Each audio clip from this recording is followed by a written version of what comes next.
तोम से दूर रखना चाहते हैं हम, समझ रहे हैं। लोग मेरे साथ रहते हैं और मैं इनके साथ हमेशा रहता हूँ। बोले की कोशिश करती है बाबू, तो लोग बहुत प्यार देता नहीं बाबू। वो नेता है और हम अभी अभिनेता है कि इस कदर सजाई गई जिंदगी की तरफ बढ़ाई गई, आईने से बिगड़ कर बैठ गए लोग जिनकी सूरत जिन्हें दिखाई गई।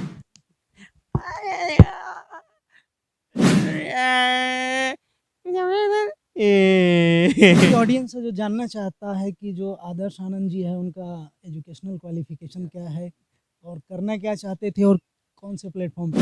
आधा घंटा 45 मिनट 1 घंटा से आप इंटरव्यू कर रहे हैं। बचपन से लेकर आज तक जो तुम्हारी मंदिर की सीढ़ियां नहीं चला तुम्हारे सामने कर आज हाथ पहला खड़ा है, इसलिए हस्त बात हो तुम। वो फीलिंग्स होती है ना, वो नहीं आई एज अ फैन। मेरे को फिर आंसू आने लगे। चंद्रमुखी, चंद्रमुखी, अबे कमाल कर दिया यार। ओए तू अगर किसी को चुम्मा लेगा ना तो अपनी सांसें को खींचने से कभी कोई लालच हुआ नहीं है। मेरे पॉकेट में 1 रुपया तक नहीं रहता। सबको खुश नहीं कर सकते। श्री कृष्ण जी ने भी श्रीमद् भागवत गीता में कहा है कि ये जो दुनिया जो टिकी हुई है ना, ये दुनिया में कोई खुश नहीं हो सकता। इन्वेस्टमेंट होने वाला था इंजीनियरिंग के लिए, तो पैसों की कमी की वजह से वो नहीं हुआ। पहले तो सर आपका बहुत स्वागत है हमारे चैनल पहले बिहार पे। बहुत बहुत पहले बिहार के जितनी भी पहले पहले लोग हैं उनको पहला पहला प्रणाम है, पहला पहला प्यार है। और जैसे कि आपने बोला कि सोशल मीडिया पे इनका जलवा है, तो मेरा कोई जलवा उलवा नहीं है भैया। हम बस सिर्फ मेहनत करने की कोशिश करते हैं। उस मेहनत को आप लोग देखते हैं और उस मेहनत को देखने के बाद उसको जलवा में आप लोग कन्वर्ट किए हैं। मेरा तो सिर्फ बस छोटी सी कोशिश रहती है हमारी, लेकिन उसको जलवा में कन्वर्ट करने वाले लोग आप हैं। आपको दिखता है कि हाँ थोड़ा बहुत मेहनत कर रहे हैं या कम रिसोर्सेज में इतना सारा कुछ कर लेते हैं या फिर करने की कोशिश करते हैं। सो लोगों का प्यार है और इसके लिए तहे दिल से आदर्श आप लोगों का कृतज्ञ रहेगा। ऑडियंस ने काफ़ी आपको जो है प्यार दिया है, क्या कहेंगे। देखिए ये प्यार एक ऐसी चीज़ है ना। देखिए मैं फिर वही बात कहूँगा, पिछले कुछ दिनों से मैं कई मीडिया में भी ये बोल चुका हूँ। मुझे ना पैसों से कभी कोई लालच हुआ नहीं है। मेरे पॉकेट में 1 रुपया तक नहीं रहता, जो हकीकत बात है। और मैं कितना कमाता हूँ इसका इसका ब्यौरा भी हम किसी को सही तरीके से नहीं दे सकते। इसलिए नहीं दे सकते, मेरे ऑलमोस्ट ज़्यादातर वीडियो में कॉपीराइट लगा रहता है। अब जब देखिएगा कि हम दादाजी को नचाते हैं, दादी माँ को नचाते हैं, तो उसमें गाने रहते हैं बॉलीवुड के, तो उस पर रेवेन्यू जनरेट नहीं होता। उस पर जो जनरेट होता है ना, उस पर जनरेट होता है लोगों का प्यार, लोगों का जुड़ाव महसूस होता है उसमें। क्योंकि हम जो वीडियो बनाते हैं, किस तरीके से लोग देखते हैं हमको उससे कोई मतलब नहीं रहता। लेकिन हम जो वीडियो बनाते हैं, लेकिन बहुत सारे लोग जो बाहर काम कर रहे होते हैं ना, एनआरआई हैं या बाहर विदेश में काम कर रहे होते हैं, तो वो लोग रिलेट करके बोलते हैं कि भाई दादाजी का याद दिला दिया, भाई दादी का याद दिला दिया। तो मेरी वो सबसे बड़ी सफलता है और सबसे बड़ा तोहफा, सबसे बड़ा पैसा वही है। और पैसे के पीछे आज तक कभी मतलब हम गए ही नहीं, कभी भी नहीं। और ना भगवान करे, भगवान से भी हम प्रार्थना करते हैं हमेशा कि ये पैसे का लालच बहुत ख़राब चीज़ होता है। और जब किसी के पास पैसा आ जाता है ना, तो उसका रुतबा बढ़ जाता है। रुतबा बढ़ जाने के बाद उसका घमंड वाला जो एटीट्यूड वाला जो सेक्शन है वो भी बढ़ जाता है। तो वो चीज़ भगवान ने मतलब हमें कम दिया है, लेकिन सही दिया है। बट हम कोशिश करते हैं सबका प्यार ग्रहण करने का, और मिल भी रहा है लोगों का। मिल भी हमारा बेशुमार प्यार मिल रहा है। और हर रोज़ जब हमारी सुबह सुबह होती है, तो आंखें जब खुलती है, जब मैं बाहर आता हूँ, तो इस तरह का भीड़ आपने देखा होगा, शायद आपने कैमरे में कैद भी किया होगा। यही भीड़ होती है अक्सर। तो हमारे घर के बाहर अगर कोई ऐसे करके आता है, तो कोई कुछ वैल्यू समझ के ही आता होगा। भले मन में कुछ 6-5 भी लेकर आए या नहीं, हमको उससे कोई मतलब नहीं है, बट आते तो हैं मेरे घर पे। तो ये सबसे बड़ी चीज़ है हमारे लिए। काफ़ी ऑडियंस है जो जानना चाहता है कि जो आदर्श आनंद जी है उनका एजुकेशनल क्वालिफिकेशन क्या है और करना क्या चाहते थे और कौन से प्लेटफॉर्म पे आ गए। I am graduate in physics honours. Right now I am pursuing MSc also. Competitive examinations की प्रिपरेशन भी कभी कभी कर लेते हैं, और किताबों से जुड़ाव है और रहा है। और देखिए किताबों से जुड़ाव रहता है तभी कुछ से कुछ दिमाग जो है ना क्रिएटिविटी में ज़्यादा आ जाता है। तो इस फील्ड में कहते हैं ना कि ठोकरें इंसान को जीना सिखाती हैं। और तो फाइनेंशियल और इकोनॉमिकली थोड़ा सा वीक थे, बट पापा ने कभी ऐसा महसूस नहीं होने दिया। And I am really very thankful to my father. तो वो सब चीज़ कभी फील नहीं हुआ कि पैसे नहीं है, ये नहीं है। तो खुद खुद की कमी को पूरा नहीं करने के बजाय पापा जी ने एक पिता का जो फ़र्ज़ होता है वो किया है, कभी मतलब महसूस नहीं होने दिया वो। बट फाइनेंशियली, इकोनॉमिकली थोड़ा बहुत हम लोग एजुकेशनल फील्ड में क्या होता है कि पैसा भी बहुत ज़्यादा लगता है। तो मैंने AIEEE भी एग्ज़ाम दिया था, वो भी क्रैक किया था मैंने, बट कोटा में प्लेसमेंट होने वाला था इंजीनियरिंग के लिए, तो पैसों की कमी की वजह से वो नहीं हुआ। खैर भगवान को तो कुछ और मंज़ूर था, लेकिन साइड से ये सब चीज़ चल रहा था। मुझे नहीं पता था कि ये चीज़ मेरी ताकत बन जाएगी। अभी कितना खुश है आदर्श आनंद इस फील्ड में आके? बहुत ज़्यादा, बहुत, इतना ज़्यादा, इतनी ज़्यादा, एकदम संतुष्ट है लाइफ से अभी? बहुत ज़्यादा संतुष्टि है। और देखिए अभी भी भूखे हैं हम। मैं सुबह से बैठा हूँ, लगभग 7:30-8 बजे के करीब हम लोग पहुँचे थे यहाँ। जिस समय से ये आराम कर रहे थे, हमें मालूम पड़ा कि 8 बजे सोने गए, तो हम लोग ज़्यादा डिस्टर्ब नहीं किए और हम लोग मार्केट में घूमा।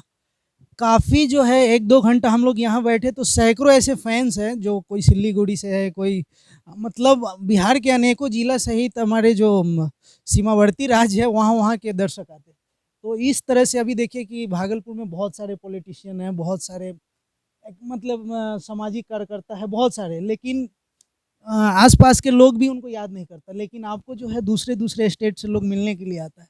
उस समय कैसा प्राउड होता है अंदर से? देखिए वो नेता है और हम अभी अभिनेता हैं। तो अभिनेता ही रहना चाहते हैं। और मैं, देखिए मैं सबका हूँ, ठीक है, और मैं सबका ही रहना चाहता हूँ, मैं बँटना नहीं चाहता। चाहे किसी, क्योंकि मुझे हर धर्म के लोग प्यार करते हैं। और हिंदू, मुस्लिम, सिख, ईसाई भाई सब यहाँ आते हैं, पग पहन के आते हैं। मुस्लिम भाई भी आते हैं, हिंदू भाई तो हैं ही, और सभी धर्म के लोग आते हैं मेरे पास और मुझे प्यार देते हैं। और ऐसा बेशुमार प्यार मिलता है कि मतलब कभी-कभी, देखिए मैं ना दिखावे की ज़िंदगी कभी करता नहीं। आप जब यहाँ पे आए होंगे तो आपने देखा भी होगा। वो दिखावे की ज़िंदगी मेरे पास है ही नहीं। मैं मतलब मैं जैसा हूँ मैं वैसा ही रहना चाहता हूँ। और ये है कि जैसे कि जैसे होता है ना कि कभी कोई आया, अभी हाल ही में 3-4 लड़कियाँ आई थी लखनऊ से। वो यहाँ पे नाम ऐसे गुथवा के आई थी। तो एक होता है कि मैं वीडियो बना के डाल देता, बट मेरे को वो चीज़ सही नहीं लगा। मैंने उन्हें फिर बताया, समझाया कि ऐसा नहीं होना चाहिए। और ऐसे-ऐसे लोग आते हैं, बोलते हैं कि आदत है आपके लिए जान दे देंगे। तो मेरे लिए पता है वो चीज़, मैं बहुत इमोशनल बंदा हूँ। तो मैं मतलब इतना ज़्यादा निःशब्द हो जाता हूँ उस चीज़ को लेके कि यार इतना भी क्या, मतलब कौन बड़ा, मतलब हम हैं कि मतलब क्या है? क्या समझ लिया है हमको? ऐसा भी हम कभी-कभी महसूस करते हैं। क्या है हम, क्योंकि हम अपने नज़रिए से तो कुछ और देख रहे हैं, लेकिन लोगों के नज़रिए में कुछ और है। फिर हम इस चीज़ को अगर उस नज़रिए से देखते हैं जो लोग सोच रहे हैं, तो हमें लगता है कि यार शायद ये थोड़ा बहुत नहीं, बहुत ज़्यादा प्यार इनका है।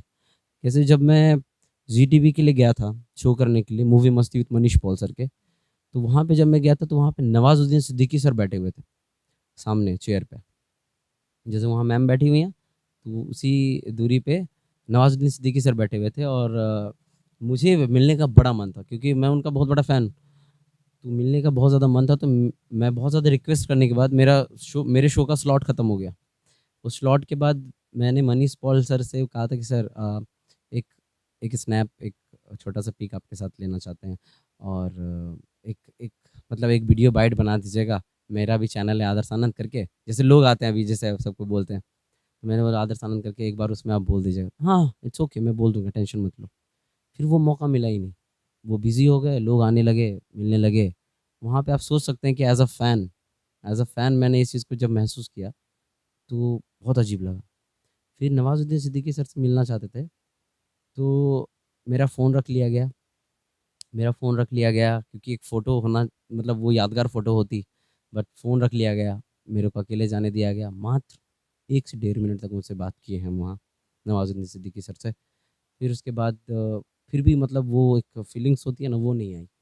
एज़ अ फ़ैन मेरे को फिर आँसू आने लगे। यार एज़ अ फ़ैन जब मैं इस चीज़ को करीब से देखता हूँ, तो बहुत बुरा लगा। तो जो मेरे साथ मेरे पास आते हैं लोग, ऐसे-ऐसे बातें करते हैं, मैं आपका फ़ैन हूँ, मैं आपका ये हूँ, तो उस वक़्त मेरे को एकदम सेम वैसी फीलिंग्स आती है। शायद यही वजह है कि आप खुद को दिखता हूँ उसके सामने। यही वजह है कि आप दिल खोल के सब लोगों से मिलते हैं और सेल्फी ये मैं ढूँढता हूँ कौन कौन भाई किस मतलब कैसे किस तरीके से मैं ढूँढ कर निकालता हूँ।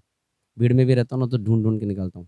मैं पहुँच जाता हूँ जाके, क्योंकि मैंने वो चीज़ फ़ील किया है। मैं पर्सनली मैं रोया हूँ कि यार ऐसा भी होता है, एक दिन ऐसा आएगा कि लोग जो है ना मायूस होके निकलेंगे, तो वो चीज़ नहीं होना है।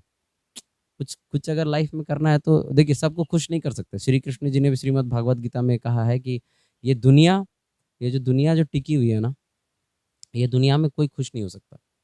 किसी को आप मतलब सार्वजनिक खुश नहीं कर सकते, मतलब सबको खुश नहीं कर सकते इकट्ठे। उसमें से कुछ ही लोग खुश होंगे, ठीक है? बस वही कुछ लोग के लिए काम करो, तो वही कुछ लोग के लिए काम कर रहे हैं। और काफ़ी ऑडियंस का प्यार भी आपको मिलता है, ये हम लोग वीडियो में देखते हैं। आप काफ़ी एजुकेटेड बंदा है। एक सवाल है हमारा, जो हमारे बिहार के चीफ मिनिस्टर साहब बराबर हमेशा सुनने को मिलता है कि भोजपुरी भाषा को संविधान के 8वें अनुसूची में जोड़ा जाना चाहिए। और एक तरफ बहुत सारे एक्टर हैं, सिंगर है, खास करके सिंगर है जो भोजपुरी अश्लीलता को लेकर के आज ऐसा एक माहौल क्रिएट कर दिया है कि लोगों को भोजपुरी बोलने में भी शर्म लगता है कहीं-कहीं। इतनी अश्लीलता पे पहले आप क्या कहते हैं? देखिए, भोजपुरी बोलने में शर्म तो नहीं लगती है। मैं बहुत प्यारी भाषा है भोजपुरी, बहुत ही मिठास है भोजपुरी में। जहाँ ये गंदे-गंदे गाने बजते हैं ना, तो वहाँ थोड़ा-सा हम लोग को ऐसा लगता है, और काफ़ी लोग हैं जो इन चीज़ से दूर रहना चाहते हैं। देखिए, गंदी गंदी चीज़ें ना, गंदी चीज़ें थोड़ी बहुत लोगों पे हावी तब होती है जब वो खोल के रखते हैं। मतलब ऐसे, हाँ भाई आओ, ठीक है? आओ भाई हमारे ऊपर आ जाओ, समझ रहे हैं? तो उन लोगों पे हावी हो जाती है, और गंदी चीज़ें ना ज़्यादा देर तक टिकती नहीं है। उसका खात्मा हो जाता है बहुत जल्द। वही एक कारण है जो आज के जो जितने भी अश्लील गाने बनता है, उसका सिर्फ़ 1 महीने का वैलिडिटी होता है। 1 महीने में वो गाना बजा, एक्सपायरी डेट होता है, ठीक है? उसका एक एक्सपायरी डेट होता है, वो एक्सपायरी डेट में वो ख़त्म हो जाता है, ठीक है? और हो सकता है कि बहुत जल्दी उसका परास्त हो जाए, ठीक है? लेकिन क्या है कि जो गंदी चीज़ें हैं, मैंने बोला ना, गंदी चीज़ों का बहाव बहुत बहुत कम। और देखिए, गंदी नाली जो होती है ना, उसका बहाव नहीं होता, रुका रहता है एक जगह, उसी में कीड़ा-मकोड़ा जन्मता है। लेकिन जो पानी होती है, पानी को कोई नहीं रोक सकता, पानी बह जाता है, समझ रहे हैं? तो इस चीज़ का पतन होता है, बुरा होता है, ठीक है? और उस चीज़ की टाइम लिमिट भी अच्छी नहीं होती, कुछ ही पल के लिए होता है। तो खैर, जो लोग गा रहे हैं गंदा, उसको बाद में समझ में आ ही जाएगा, आ ही रहा है। लेकिन भोजपुरी भाषा एक इतनी प्यारी भाषा है कि हम खुद I would love to try to speak in Bhojpuri भाषा, भोजपुरी लैंग्वेज। मैं हमेशा भोजपुरी भाषा में बोलने की कोशिश करता हूँ। रवि किशन के अंदाज में रहता हूँ, तो उसमें बोलने की कोशिश करत यह बाबू, तो लोग बहुत प्यार देता नहीं बाबू है। कोशिश करते हैं, भोजपुरी मूवीज़ भी देखते हैं। और हाँ, लेकिन ये सब गाने को कभी हमने ना छुआ है, ना देखा है, ना प्रमोट किया है। कहीं न कहीं इसका कारण जो है, कुछ लोग ही हैं जो कि इसे प्रमोट कर जाते हैं। अभी देखिए आप जो जितने भी एक्ट करते हैं, जितने भी जो आप वीडियो बनाते हैं, जो भी एक्ट होता है, इतना साफ-सुथरा होता है। जैसे आप हिंदी गाने पे करते हैं, तो हम लोग को ऐसा लगता है, हम लोग काफ़ी आपका वीडियो देखता हूँ मैं भी, तो मैं देख रहा हूँ तो ऐसा लगता हो कि मम्मी को भी दिखाओ ज़रा। जो आप कभी दादी माँ को नचा देते हैं, कभी किसी दादाजी को नचा देते हैं, ऐसा लगता है कभी दादाजी को दिखा दूँ। यही चीज़ जब भोजपुरी का गाना सुनते हैं, तो ऐसा लगता है कि बजाते समय कि अरे कहीं पापा तो नहीं सुन रहे, कहीं मम्मी तो नहीं सुन रहे, तो ये डर होता है। आप ढूँढिएगा, हे रे! ओकरा बुलाना, ओकरे साथ देखेंगे, हैं? ऐसा होता होगा आपको। लेकिन यही सारी चीज़ें, देखिए, खुशियाँ ऐसी होनी चाहिए कि बाँटिए, है ना? खुशियाँ बाँटने की चीज़ होती है। और ये जो चीज़ है जो कि अकेले में देखिए कितना मज़ा लीजिएगा आप, 10 मिनट, 5 मिनट, हैं? ओकरे बाद इसी चीज़ को रवि किशन के अंदाज में बोल दीजिए। देखिए बाबू कि मज़ा जो है ना बाबू, मज़ा जो है बाबू, तुम लोग अगर लेना चाहते हो एकदम ओरिजिनल मज़ा, रियल मज़ा जो होता है, वो मज़ा तुम लोग ले सकते हो बाबू खुशी बाँट के, समझे ना? बड़ा बुजुर्ग को नचाओ, जो है बच्चा बुतरू को नचाओ बाबू, वीडियो बना के उसको डाल दो, अपलोड कर दो, देखना बच्चा से लेके बुढ़वा तक तुमको बहुत प्यार करेगा। और जो है तुम उल-जुलूल, उल्टा-पुल्टा जो है वीडियो ला के अगर देखोगे तो अकेले ना देखोगे बाबू, अकेले देखोगे गलत विचार आएगा। बाबू समझ रहा बाबू, तो वैसा वैसा विचार आएगा, कोना धर लोगे बाबू, अंधकार पकड़ लोगे बाबू, तो अंधकार में जो है न अंधकार अंधकार वाला चीज आता है, समझे समझे न। प्रकाश में आओ बाबू, एकदम प्रकाश में आओगे ना तो तुमको रोशनी मिलेगी, और रोशनी में जब आओगे ना तुमको उजाला मिलेगा। आपने जो अपना टीम बनाया है, काफी चिल्लर पार्टी को उठाया है, तो कैसे आपने आइडिया क्रिएट किया कि छोटे छोटे बच्चे इतना अच्छा एक्ट करता है, कैसे आप करवा लेते हैं बच्चों से?